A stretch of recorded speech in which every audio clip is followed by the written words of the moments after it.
अस्सलाम वालेकुम नाज़रीन, सिफ्ट टीवी के प्राइम टाइम में आप सभी का इस्तकबाल है। मैं हूं हाफिज अब्दुल वसीर। आइए डालते हैं प्राइम टाइम की हेडलाइंस पर एक नज़र। 16वीं लोकसभा के 9 मुंतखब अरकान पार्लियामेंट ने लिया हलफ। हलफदारी जुमा तक रहेगी जारी।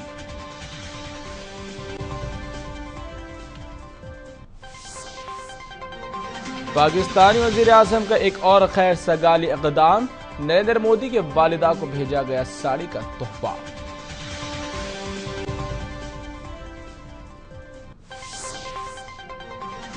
मुल्क भर में यूनिफॉर्म सिविल कोड नाफिज करने की दरख्वास्त दिल्ली हाई कोर्ट ने किया मुस्तरद।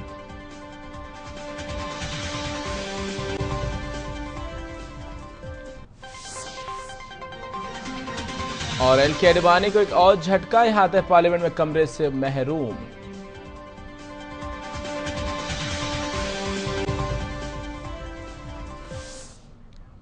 पेशे तमाम तफसीलात।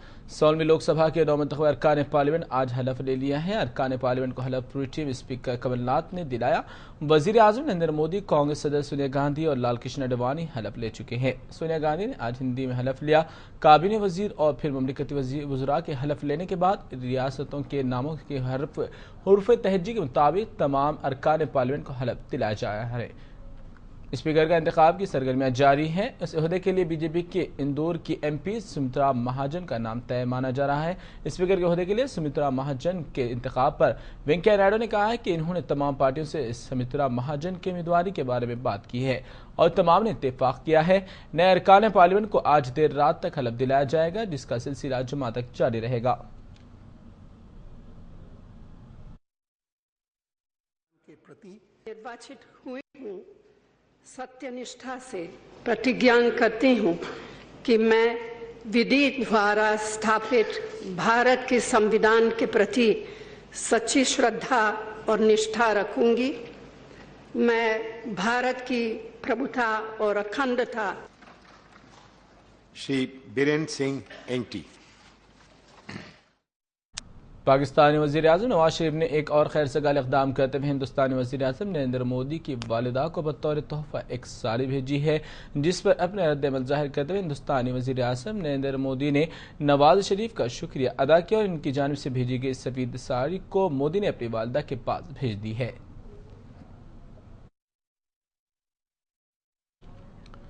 यूनिफॉर्म सिविल कोड को मुल्क भर में नाफिज करने से मुतालिक दिल्ली हाई कोर्ट में एक पब्लिक इंटरेस्ट लिटिगेशन दाखिल की गई है, जिससे दिल्ली हाई कोर्ट ने मुस्तरद कर दिया है।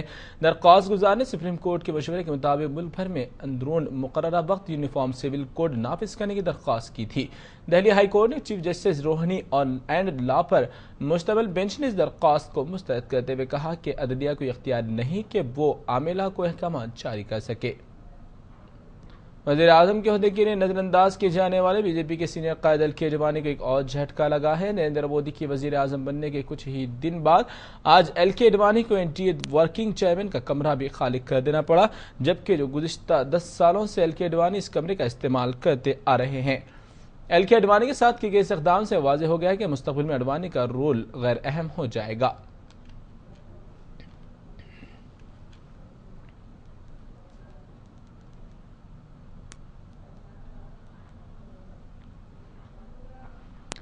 कांग्रेस पार्टी के जनरल सेक्रेटरी दिग्विजय सिंह ने मीडिया से बात करते हुए सदर जमहूरिया प्रणब मुखर्जी की पार्लियामेंट में की जाने वाली तकरीर की बात की है। आइए देखते हैं वो क्या कह रहे हैं। किसी भी सरकार का, राज्य का या केंद्र का अगले 1 वर्ष में क्या करने जा रहे हैं, ये उनका और नई सरकार के लिए आगे क्या करने जा रहे हैं, और जो सरकार दूसरे, तीसरे, चौथे साल में है वो पिछले साल में उसने क्या किया है, वो अपनी बात या तो राज्यपाल जी के अभिभाषण में राज्यों के लिए या महामहिम राष्ट्रपति जी के लिए केंद्र सरकार में वो अपना लेखा जोखा देते हैं। तो उम्मीद की जाती है कि जिन अच्छे दिनों का वादा माननीय मोदी जी ने किया है, वो अच्छे दिन कैसे आएंगे उसी को परिभाषित महामहिम राष्ट्रपति जी के भाषण में बताया जाए। प्राइम मिनिस्टर नरेंद्र मोदी ने हुकूमत की कारकर्दगी को बेहतर अंदाज में चलाने की खातिर मुख्तलिफ महकमों के सेक्रेटरीज से शख्सी तौर पर मुलाकात की। इस दौरान उन्होंने अपने महकमों के सेक्रेटरीज को बेहतर से बेहतर खिदमत अंजाम देने का भी मशवरा दिया। वाज़ेह है कि ओहदे वजारत हासिल करने के बाद पार्लियामेंट इजलास के पहले ही दिन से प्राइम मिनिस्टर नरेंद्र मोदी ने अपने काम का आगाज कर दिया है। आला अहदेदारों को इन्होंने चौकसी इख्तियार करने का भी मशवरा दिया। तकरीबन 2.5 घंटे तक जारी इस इजलास से 70 से ज्यादा मुख्तलिफ महकमों के सेक्रेटरीज ने शिरकत की और नरेंद्र मोदी ने सबसे मुलाकात करते हुए इन्हें बेहतर खिदमत अंजाम देने का भी मशवरा दिया।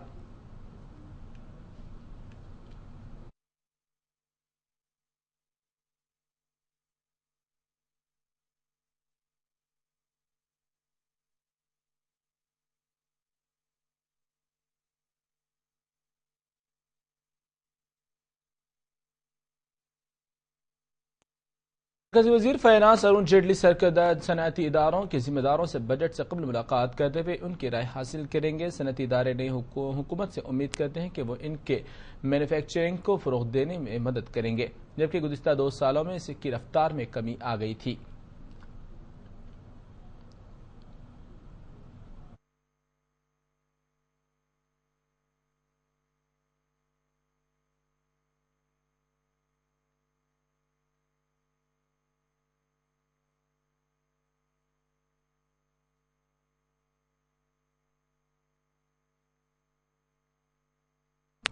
जारी साल माह सितंबर में प्राइम मिनिस्टर नरेंद्र मोदी और अमेरिकी सदर बराक ओबामा न्यूयॉर्क में मुलाकात करने वाले हैं। नरेंद्र मोदी ने अपनी 90वीं तकरीब में सार्क ममालिक के सरबराहान को मदऊ करते हुए सबको हैरतज़दा कर दिया है। वाज़ेह है कि साल 2002 से अमेरिका ने नरेंद्र मोदी के अमेरिकी वीजे पर पाबंदी आयद कर दी थी। अब जबकि नरेंद्र मोदी सितंबर न्यूयॉर्क का दौरा करते हुए यूनाइटेड नेशनल काउंसिल की जनरल असेंबली से खिताब भी करने वाले हैं। इसी दौरान मोदी अमेरिकी सदर बराक ओबामा से भी वाशिंगटन में मुलाकात करेंगे।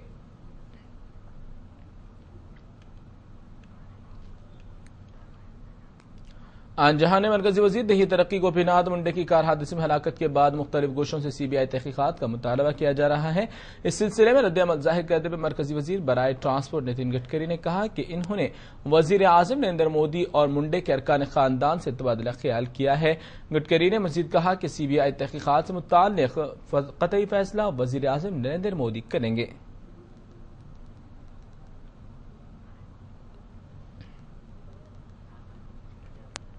मरकजी वजीर सैयद हर्षवर्धन ने मीडिया से बात करते हुए कहा कि सीट बेल्ट इस्तेमाल को यकीनी बनाने के इक़दाम किए जाएंगे। सिलसिले में मल्टीमीडिया के जरिए अवाम में शऊर बेदारी मुहिम भी चलाई जाएगी। इन्होंने मजीद कहा कि अगर आनजहां ने मरकजी वजीर गोपीनाथ मुंडे सीट बेल्ट का इस्तेमाल किए होते तो सानहा टल जा सकता था। देखिए, सीट बेल्ट के बारे में बड़ी दुर्भाग्यपूर्ण घटना जो मुझे एक डॉक्टर होने के नाते लगता है कि अगर सीट बेल्ट का इस्तेमाल चाहे गाड़ी में आगे बैठा हुआ व्यक्ति हो चाहे गाड़ी में पीछे बैठा हुआ व्यक्ति हो, वो अगर करे तो बहुत सारी ऐसी दुर्भाग्यपूर्ण घटनाएं जिनमें एक व्यक्ति का जीवन असमय असाधारण तरीके से चला जाता है और देश का कितना बड़ा नुकसान होता है, उससे हम समाज को बचा सकते हैं। हम इस सेफ्टी के महत्वपूर्ण विषय पर देश को एजुकेट करने के लिए अपने डिपार्टमेंट के माध्यम से कार्यक्रम प्रारंभ करेंगे। हमारी कोशिश होगी कि हेलमेट, सीट बेल्ट का इस्तेमाल और विशेषकर गाड़ी चलाते समय, स्कूटर चलाते समय, मोटरसाइकिल चलाते समय हमारे नौजवान जो मोबाइल्स का इस्तेमाल करते रहते हैं, बहुत लोगों को तो मैंने देखा इवन SMS भी कर देते हैं, मैसेज भी भेज देते हैं, ये कितना स्वास्थ्य के लिए और उनके प्राणों के लिए डेंजरस है। इसके बारे में एक बहुत बड़ा लोगों को शिक्षित करने का कैंपेन चलना चाहिए। हमें बहुत दुख है कि श्री गोपीनाथ मुंडे जी की असाधारण परिस्थितियों में मृत्यु हुई। शायद अगर उन्हें पीछे बैठे हुए भी किसी ने बेल्ट लगाने के लिए सलाह दी होती या प्रेरित किया होता तो मेरा ख्याल से हम उनको अपने बीच में आज उसी प्रकार से पाते।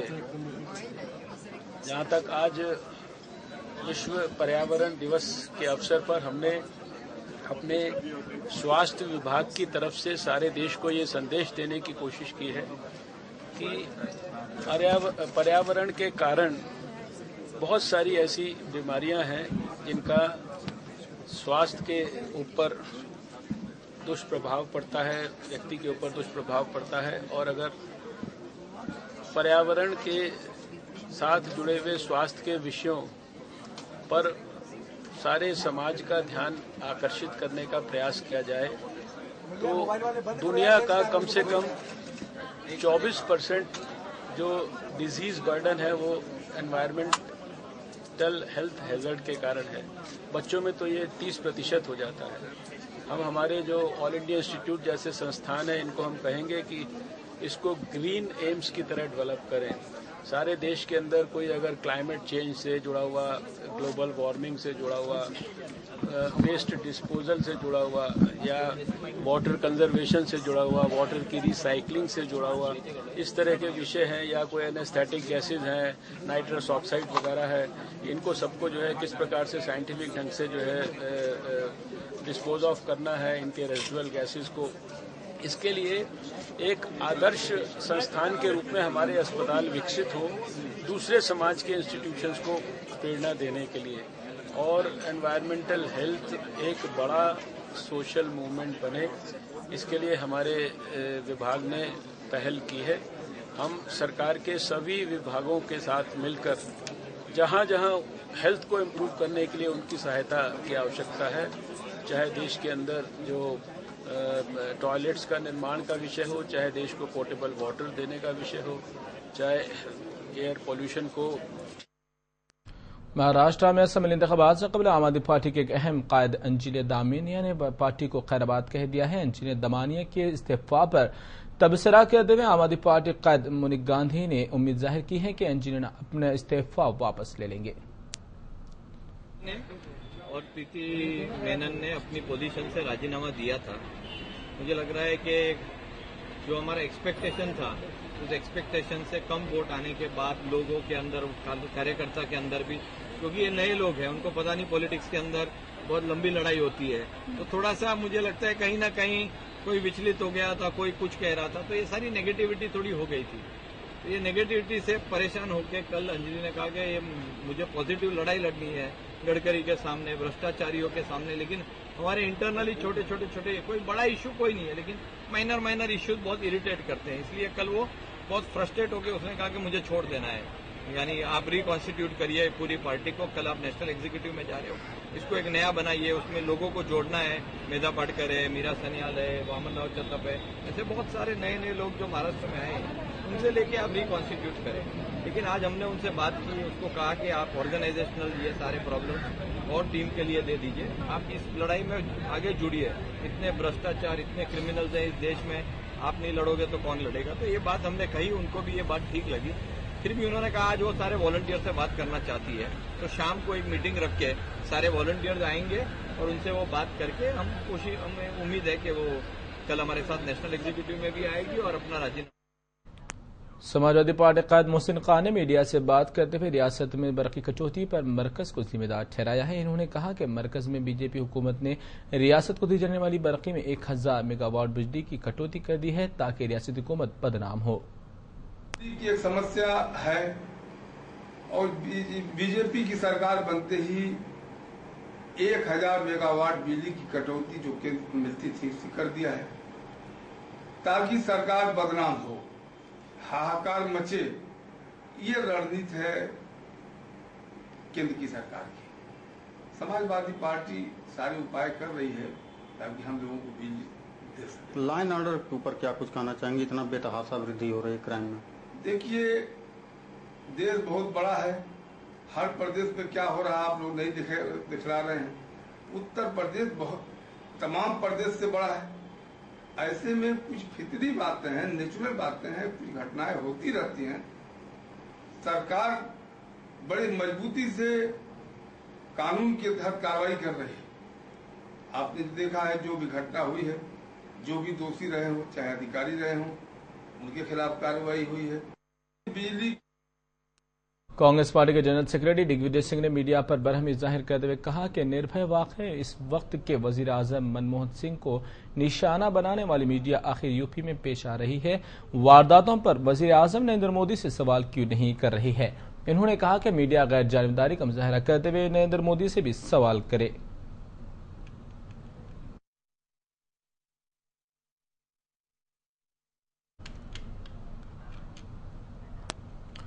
नाज़रीन, प्राइम टाइम में फिलहाल वक्त तो चला है मुख्तसर से वक्फे के बाद जल्द लौटे हैं मज़ीद तफसीलात को लेकर।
वक्फे के बाद आपका दोबारा इस्तकबाल है। हम रुख करते हैं दिल्ली की जानिब, जहां वाक़े बाराखंबा पुलिस स्टेशन को इंटरनेशनल ऑर्गेनाइजेशन की जानिब से नंबर 1 का सर्टिफिकेट दिया गया है।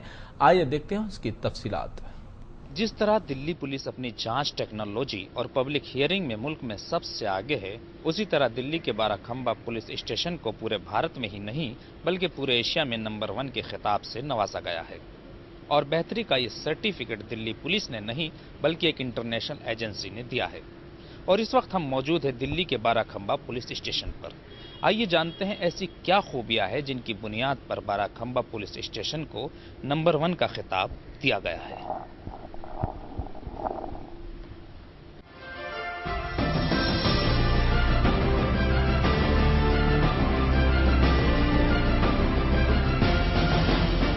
बेशक ये पुलिस स्टेशन अपने रखरखाव को लेकर भी अपनी एक पहचान रखता है।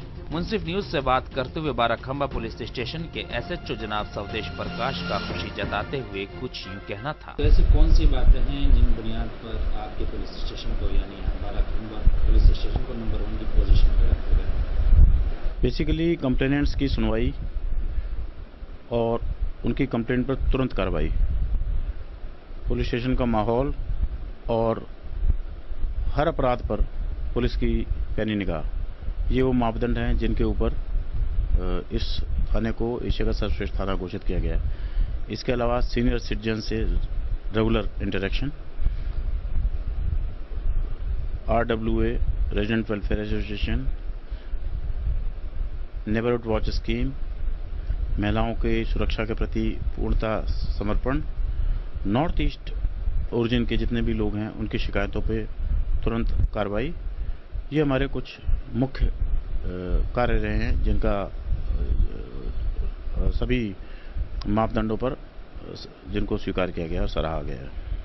जानकारी के मुताबिक कहा जा रहा है कि यहाँ बड़े हाईटेक मतलब टेक्नोलॉजी का इस्तेमाल किया जाता है रख रखाव को लेकर, उनके बारे में कुछ बताइए। हमारे यहाँ सिपा है, सारी चीज, सारे जो भी डॉक्यूमेंट्स हैं वो ऑनलाइन है।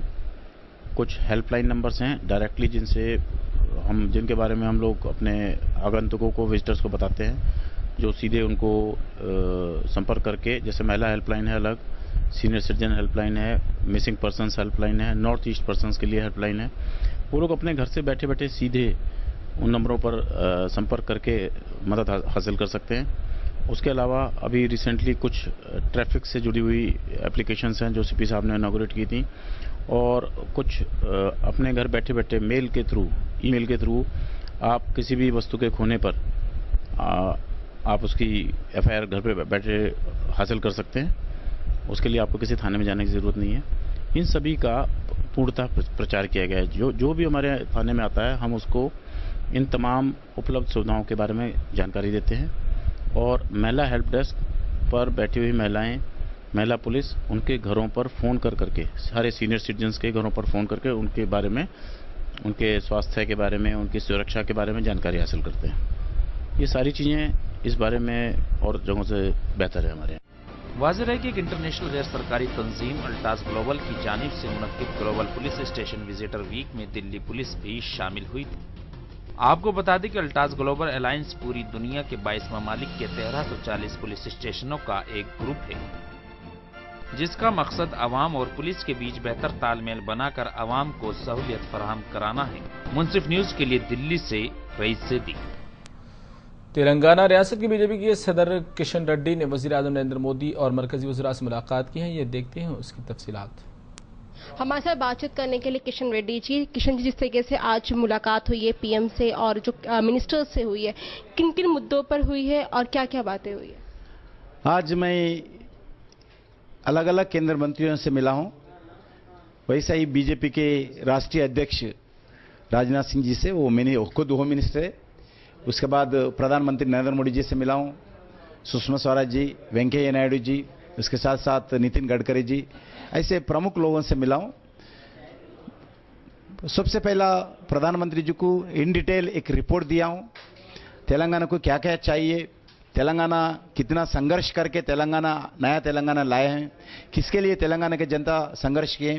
तेलंगाना बैकवर्ड एरिया है, तेलंगाना एरिया में पीने का पानी नहीं है, तेलंगाना में इरिगेशन प्रोजेक्ट्स नहीं है, तेलंगाना में पूरा ड्राट एरिया है, तेलंगाना में बहुत लैंड अभी खेती भी नहीं कर रहे, तेलंगाना के नौजवान रोजगार नहीं मिल रहे, तेलंगाना के नौजवान गल्फ देशों पे जा रहे हैं, तेलंगाना के नौजवान गांव छोड़ के अर्बन एरियाज में कुछ काम करने के लिए कंस्ट्रक्शन लेबर बन के जा रहे हैं, पालमूर लेबर बन के जा रहे हैं।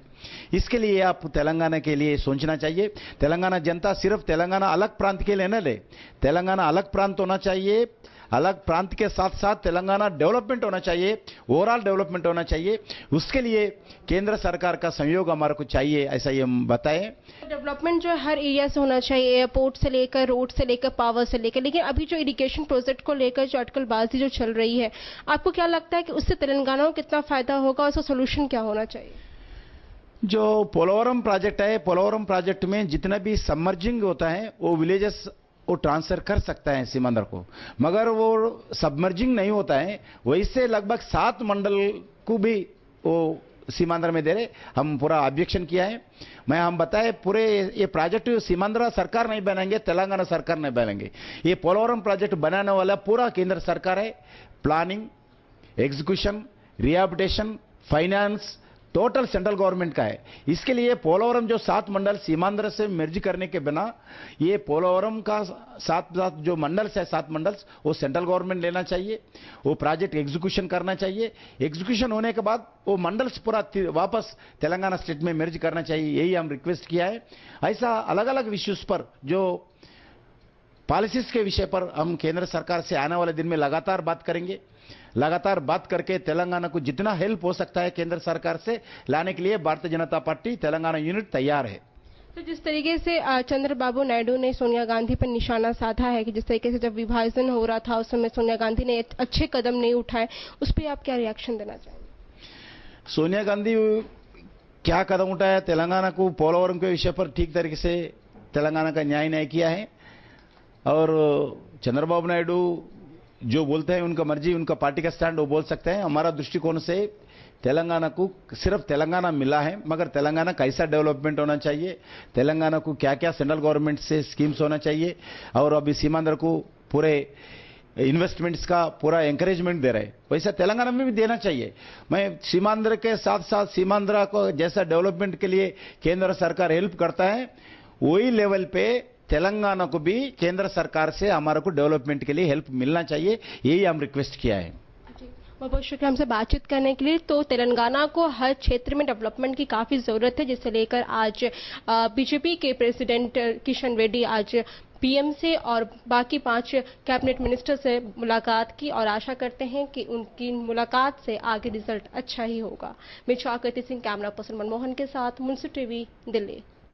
दिल्ली में फिक्की की जानिब से वर्ल्ड काउंटरफीटिंग डे का एहतमाम किया गया है। पेश ज़मीन में मुंसिफ टीवी की ये रिपोर्ट। फिक्की कैस्केड की तरफ से आज वर्ल्ड एंटी काउंटरफीटिंग डे का आयोजन किया गया, जिसे Delhi police economic offences wing के चीफ ने एड्रेस किया। इस प्रोग्राम का आयोजन हर साल जून में किया जाता है और इसमें उन पुलिस ऑफिशियल्स और बच्चों को फैसिलिटेट किया जाता है जिन्होंने साल भर बेहतरीन प्रदर्शन किया हो। जिस तरह से जागो ग्राहक जागो जैसे स्लोगन्स की कैंपेनिंग की गई है, उसका उद्देश्य है कि लोगों को पायरेसी और काउंटर फीटिंग से सचेत कर बचाया जा सके।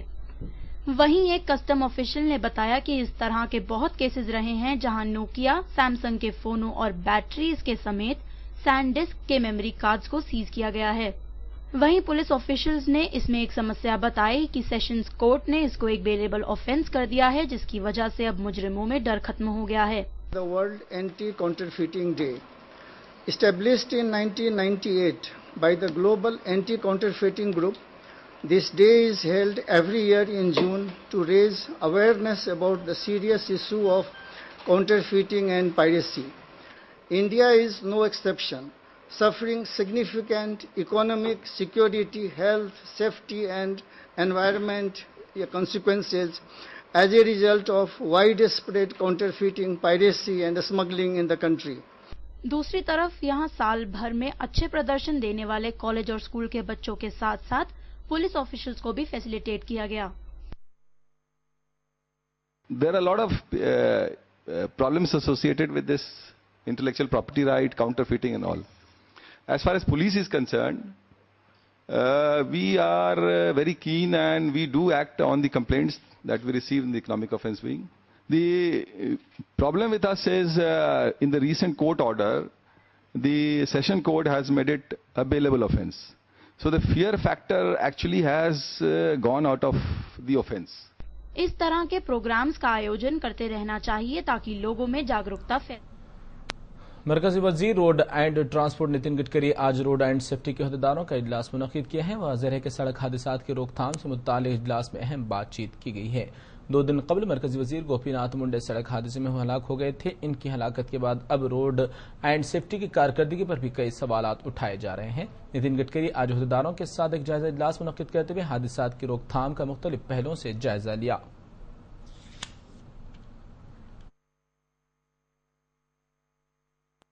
दिल्ली सड़क हादसे में हलाक मरकजी वजीर गोपीनाथ मुंडे की वजारत की जिम्मेदारी मरकजी वजीर बराए सड़क ट्रांसपोर्ट और जहाज रानी के मिनिस्टर नितिन गडकरी को ज्यादा जिम्मेदारी सौंप दी गई है। राष्ट्रपति भवन से जारी इत्तला के मुताबिक नितिन गडकरी को ज्यादा जिम्मेदारी दी गई है। सदर जमहूरिया प्रणब मुखर्जी ने प्राइम मिनिस्टर नरेंद्र मोदी के मशवरे को कबूल करते हुए नितिन गडकरी को इजाफी चार्ज दही तरक्की, पंचायत राज, पीने का पानी और साफ सफाई की वजारतों का चार्ज दिया गया है।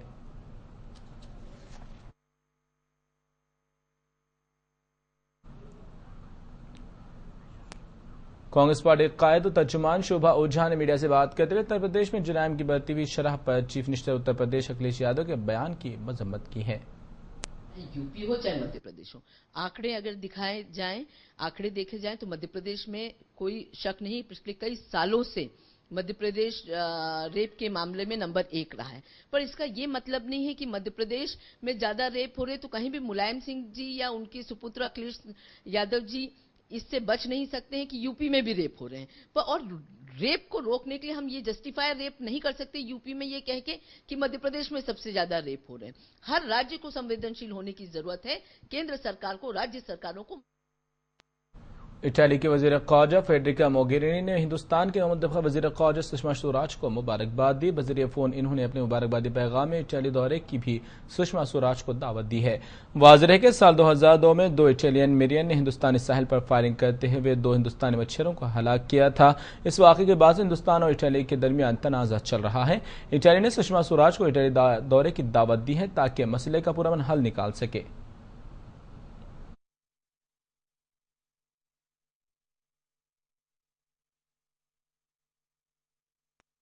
दुनिया भर में बेहतरीन खिदमात फराहम करने वाले 5 अहम एयरपोर्ट्स में नई दिल्ली और मुंबई के एयरपोर्ट्स भी शामिल हैं। नई दिल्ली के इंदिरा गांधी इंटरनेशनल एयरपोर्ट को 25 से 40 मिलियन मुसाफिरों को खिदमात फराहम करने वाले एयरपोर्ट के ज़मरे में दुनिया के दूसरे नंबर का एयरपोर्ट करार दिया गया है। Airport council international airport service quality की जानिब से यह मकाम दिया गया। इसी तरह मुंबई का छत्रपति शिवाजी महाराज एयरपोर्ट को 5वां मकाम हासिल हुआ।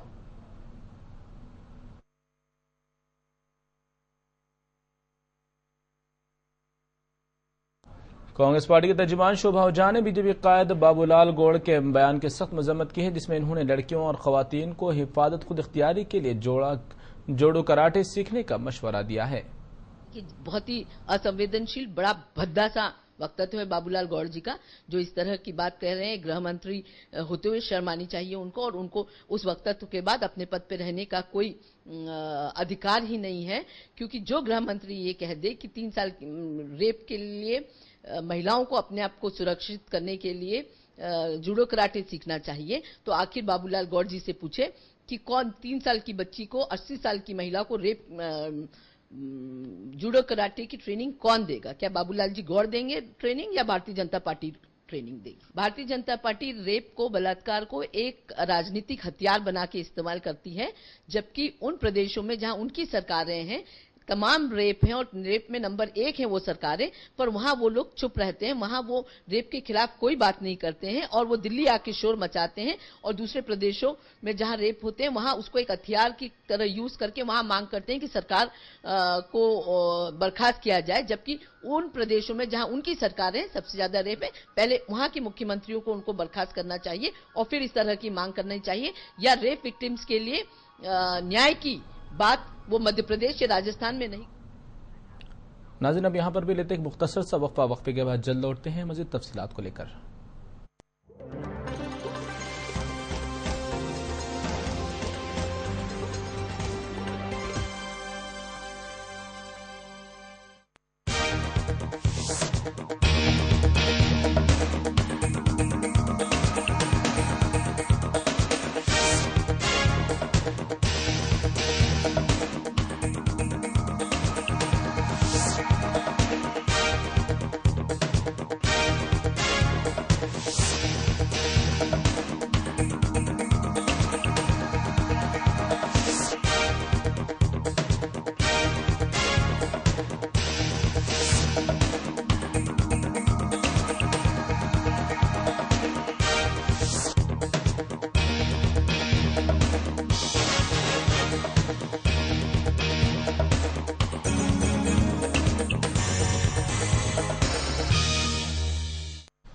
वक्फे के बाद आपका दोबारा इस्तकबाल है। बढ़ते हैं मज़ीद खबरों की जानिब। दिल्ली में नारायण सेवा संस्था के जिम्मेदारों ने एक इजलास मुनक्किद करते हुए जून की 14 और 15 तारीख को रामलीला मैदान में 101 माज़ूद जोड़ों की शादी करवाए जाने का ऐलान किया है।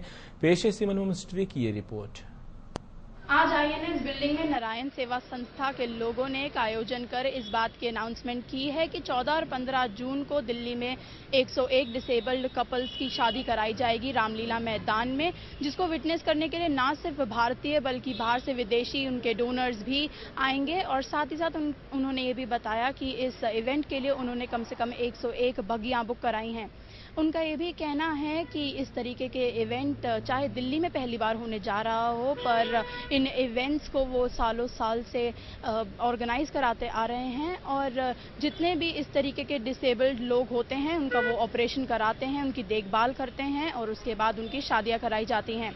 नारायण सेवा संस्थान 28 वर्ष से निःशक्त बच्चों की सेवा कर रही है जो डिसेबल किसी भी प्रकार से हुए हों, चाहे वो पोलियो से हों, सेरेब्रल पाल्सी से हों या कंजेनाइटल माँ के पेट से ही, गर्भ से ही वो मल्टीपल डिसेबिलिटीज़ लेके पैदा हुए हों, उन सब की चिकित्सा संस्थान करता है फ्री ऑफ कॉस्ट। अभी तक हमने 2,08,000 समथिंग पेशेंट ऑपरेट किए हैं और तकरीबन 80 से 100 पेशेंट प्रतिदिन ऑपरेट होते हैं और हम उनको ऑपरेशन के बाद में काम सिखाते हैं। ठीक होने के बाद उन्हें वोकेशनल ट्रेनिंग प्रोग्राम से जोड़ते हैं जिसमें computer operator, hardware and networking, सिलाई, मोबाइल रिपेयरिंग, प्लम्बिंग, कारपेंट्री, मिट्टी के बर्तन बनाना, इस प्रकार के ट्रेनिंग देने के बाद जब वो कुछ अपने पैरों पर खड़े हो जाते हैं आर्थिक रूप से, तो हम उनकी मैरिजेस कराते हैं।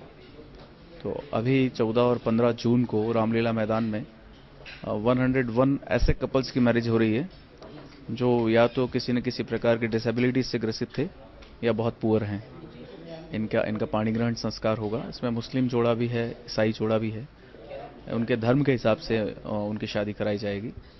और बिंदोली 15 जून को प्रातः 8 बजे रामलीला मैदान के बाहर तकरीबन 2 किलोमीटर के एरिया में बिंदोली निकाली जाएगी। बग्गियों में बैठेंगे सब दुल्हे दुल्हन और उनको तोरण वो मारेंगे। उसके बाद उनकी वरमाला होगी और उसके बाद पाणी ग्रहण संस्कार होगा। तो संस्थान पहली बार ही दिल्ली में आयोजन कर रहा है। अभी तक हमने पिछले 10 सालों में 800 जोड़े हमने पाणी ग्रहण संस्कार में बांधे हैं और अभी ये पहला आयोजन है दिल्ली में जिसमें 101 कपल्स की मैरिज होगी। साथ ही यहाँ पर एक महत्वपूर्ण बात ये रही कि ये सिर्फ एक ही मजहब के लोगों को साथ में रिश्तों में नहीं बांधते, बल्कि हर मजहब के लिए इस तरीके की तैयारियां की जा रही हैं। कैमरा पर्सन मनमोहन के साथ पैंसी कोचर, मुंसिफ टीवी, दिल्ली। दिल्ली के इलाके कैबशरा में एक कार में आग लग जाने से 2 भाइयों की मौत वाक़ हो गई। तफसीलात के मुताबिक ये नौजवान अपने अंकल के हमरा एक कार में कहीं जा रहे थे कि यह हादसा अचानक पेश आ गया। हादसे में उनके अंकल भी शदीद जख्मी हो गए हैं। महलूक नौजवानों के पंकज 19 साल और 16 साल समेत जिनका ताल्लुक गुड़गांव से है शनाख्त कर ली गई है। उनके अंकल यशवीर जो कि दिल्ली पुलिस में ड्राइवर हैं 20% जुलसवी हालत में दिल्ली के सफदरजंग हॉस्पिटल में दाखिल कर दिया गया। पंकज और समेत शॉपिंग से लौट रहे थे कि यह हादसा पेश आया। पुलिस हादसे की वजूहात का पता लगा रही है।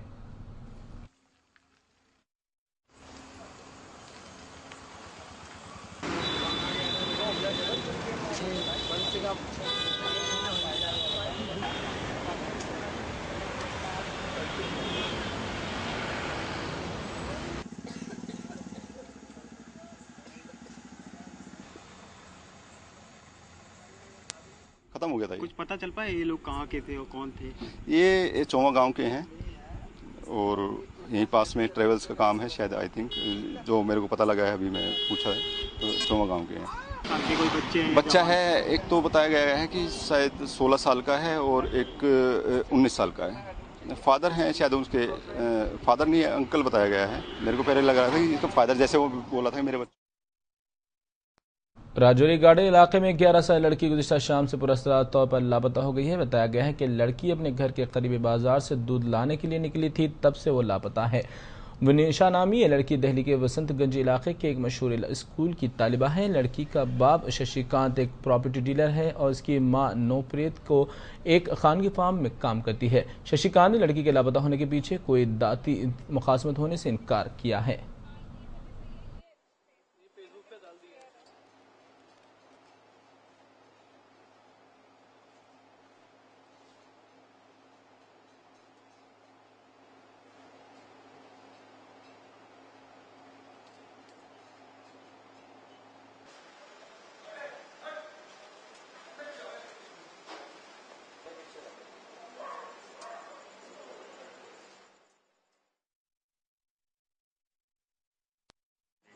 भैया आज शाम को मेरे को कॉल आया कि पापा स्विमिंग पे जाओगे?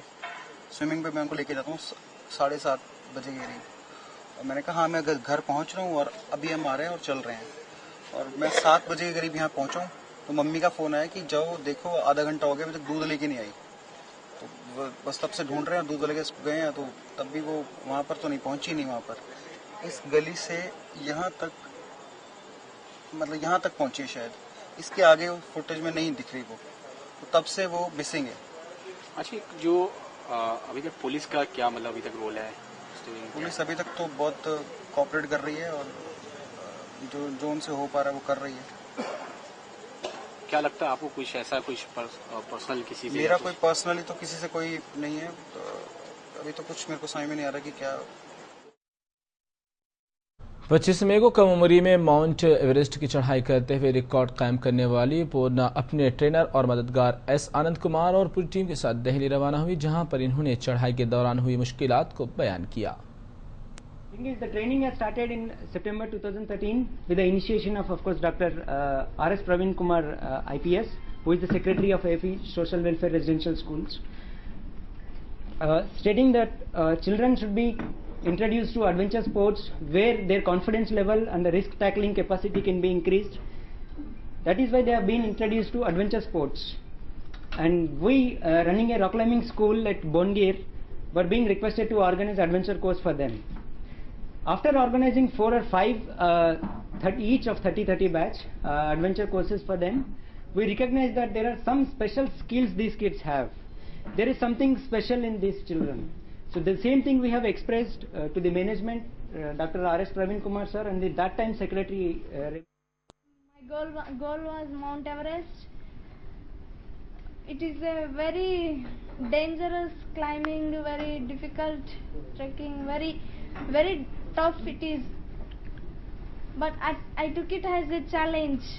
I want to go Mount Everest, and I want to fulfill the dream of my secretary, and that is only my dream. I want to fulfill the dream of my secretary. I fixed it in my mind, and it is a very difficult. Every step is dangerous step. Some places crevasse and steep mountains. Some places steep rocks. Rocks is very difficult rocks, and cold wind. Very cold in that -40-degree temperature, and I reach. When I go 8,300 meters to summit, that time I saw dead bodies, 6 dead bodies. I was shocked. Oh my God! I got some fear. And immediately I remember my Sparrow's 10 commandments, and my secretaries are my parents, and I got again my courage and strength, energy, and move front. When I reached the top of Everest, very good experience. I feel great and proud. I saw the first rock, biggest rock in the Bongir rock. I saw very scared, but I never go for my home. Trainers are gave to the courage, and this opportunity gave to this much of opportunity. My secretary, Dr. R.S. Praveen Kumar, he is a IPS now IG. My parents has given to support your climb. You can do. You can come back successfully. You can do. Definitely, you can come back successfully. They are encouraged me. I feel I submitted the. डाक बंगला बारमूला में Jammu Kashmir rural development society की जानिब से world environment day के मौके पर एक seminar मुनक़िद किया गया, जिसमें रियासती असम्बली के स्पीकर मुबारक गुल और दीगर अहदेदारों ने शिरकत की। इस मौके पर माहौल को साफ सुथरा रखने के हवाले से मुख्तलिफ अफराद और तालिबात ने तकरीरें भी की।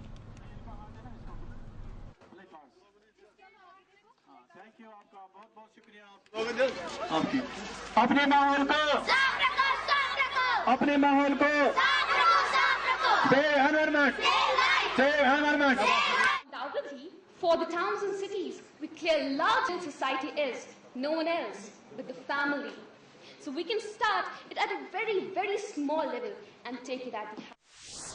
जो हमसाया है, इसकी जमीन जो है मेरे साथ साथ वो लग रही है, मेरे जमीन के साथ कैसे उसको मैं खा जाऊं।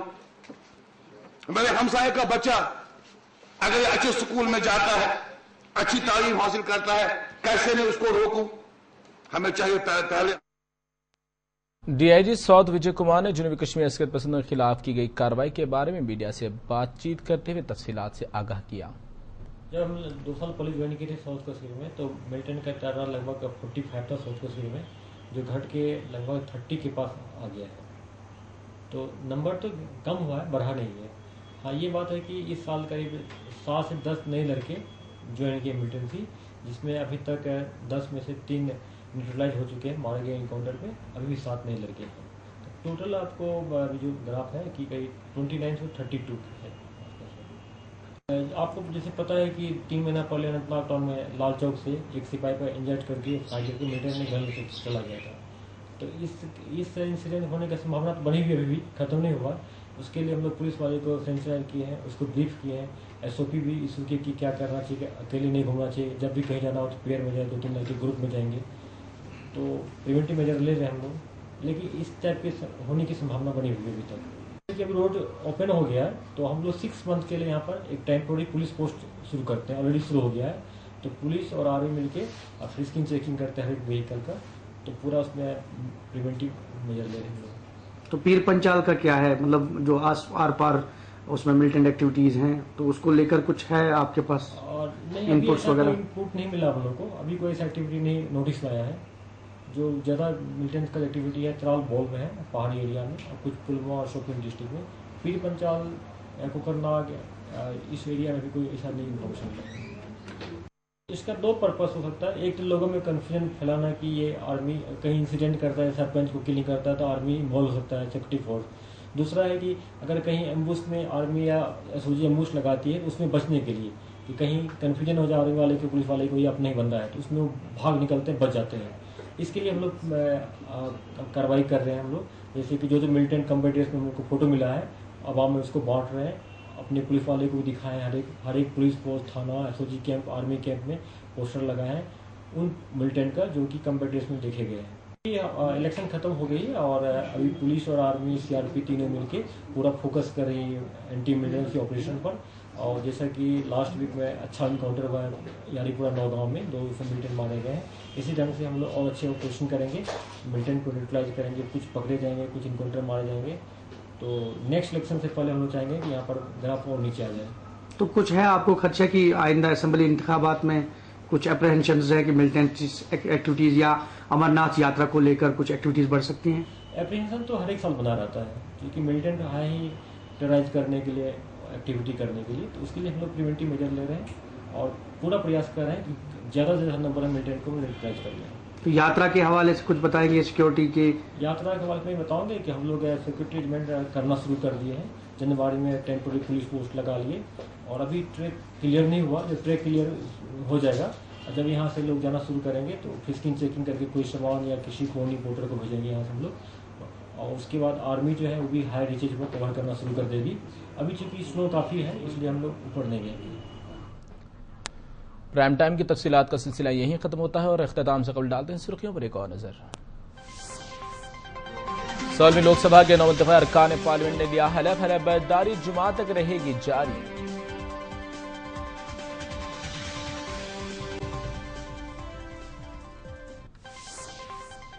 पाकिस्तानी वजीर आजम का एक और खैर सगाल इक़दाम, नरेंद्र मोदी के वालिदा को भेजा गया साड़ी का तोहफा।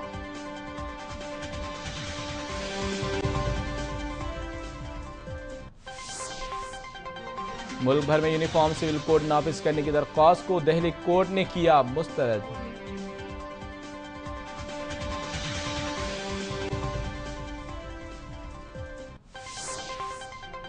और एलके अडवाणी को एक और झटका, यहां तक पार्लियामेंट में कमरे से हुए महरूम।